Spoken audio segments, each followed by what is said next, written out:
সজনের ডাঁটা টমেটো দিয়ে মুসুর ডাল। কড়াইতে জল গরম করে কিছুটা মুসুর ডাল ভালো করে ধুয়ে দিয়ে দিলাম। ডাল থেকে ফেনা উঠলে ফেনাটা উঠিয়ে দিয়ে এখানে দিয়ে দেবো ঝালের জন্য চেরা কাঁচা লঙ্কা আর হাফ চামচ লবণ। ডালটাকে খুব ভালো করে সেদ্ধ করে নিয়েছি। এখন এই ডালটাকে এখানে দিয়ে দেবো হাফ চামচ হলুদ। হলুদটাকে দিয়ে ভালো করে নাড়াচাড়া করে মিশিয়ে আরও 2 মিনিট ফুটিয়ে ডালটাকে আলাদা পাত্রে ঢেলে নেব। ডালটা আলাদা পাত্রে ঢেলে কিছুটা জল দিয়ে দিলাম।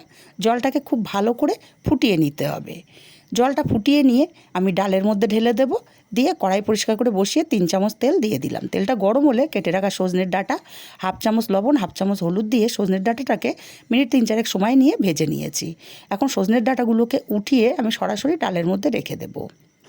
আর ওই তেলের মধ্যে ফোড়নে দেবো 2টো শুকনো লঙ্কা, হাফ চামচ গোটা জিরে, হাফ চামচ কালো সর্ষে। ফোড়নটা একটু ভাজা ভাজা হলে 2টো বড় সাইজের টমেটো কেটে দিয়ে দিলাম। টমেটোটা মিনিট 3-4 নাড়াচাড়া করে নিয়ে নরম হয়ে গেলে সজনের ডাঁটা আর ডালটা ঢেলে দিলাম। স্বাদ মতো লবণটাও দিয়ে নাড়াচাড়া করে মিশিয়ে দিয়ে মিনিট 5 ডালটাকে ফুটিয়ে নেব। মিনিট 5 ডালটা ফুটিয়ে নেওয়ার পরে দেখুন এরকম ঘনত্বের এসছে। এখন এখানে দিয়ে দেব হাফ চামচ চিনি। চিনিটাকে দিয়ে নাড়াচাড়া করে আরও 2 মিনিট এইভাবে ডালটাকে ফুটিয়ে নিয়েছি। এখন এখানে দিয়ে দেবো হাফ চামচ ভাজা জিরের গুঁড়ো।